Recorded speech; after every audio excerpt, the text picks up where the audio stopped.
Assalamu alaikum dear students.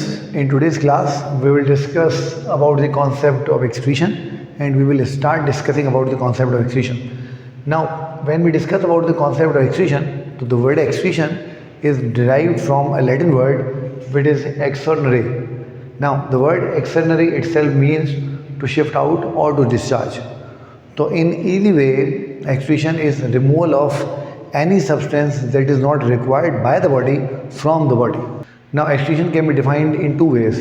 There is a broader concept of excretion and number two, there is a narrower aspect of excretion. So let me write it both for you.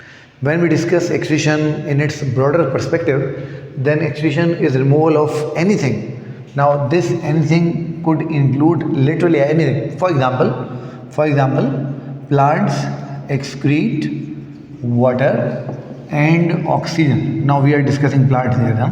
Now as you can see, water in no way can be a wasteful product or oxygen in no way can be a wasteful product, but they are not required by plants, so they are unwanted substances. So in its broader perspective, excretion is removal of anything which is not required by the body at that particular time. There is a probability that the plant who are transpiring that water at one time in grave need of that water in another time. So another time they will stop transpiration to conserve water. But as we are discussing, the process of removal of water and oxygen by plant indeed is an example of excretion, and this is the broader perspective of excretion. Now there is a narrower perspective of excretion, and what is it? Let's discuss about it as well. If we discuss the narrower perspective of excretion, then excretion is the removal of nitrogenous waste substances from the body.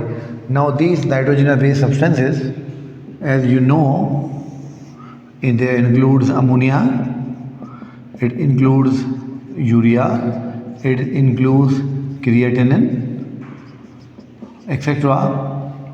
from the body of a living organism. So excretion can be described and defined in two ways. Number one is the broader perspective of excretion, in which excretion is removal of anything which is not required by the body. Now, for instance, take your example. If you drink 5 or 6 glasses of water, let's say in a span of an hour or 2 hours, you'll see in next 2 to 3 hours, you will feel more and more to urinate, and you will remove that excess water, that extra water from your body through urination, because your body cannot store water and that water is not required by the body at that time. That's why body remove that excess water from it through urination. Same goes with plant who remove water through transpiration and oxygen during the process of photosynthesis. Now there is a narrower perspective of excretion, which is the removal of nitrogenous waste substances from the body, which include the ammonia, urea, creatinine, etc.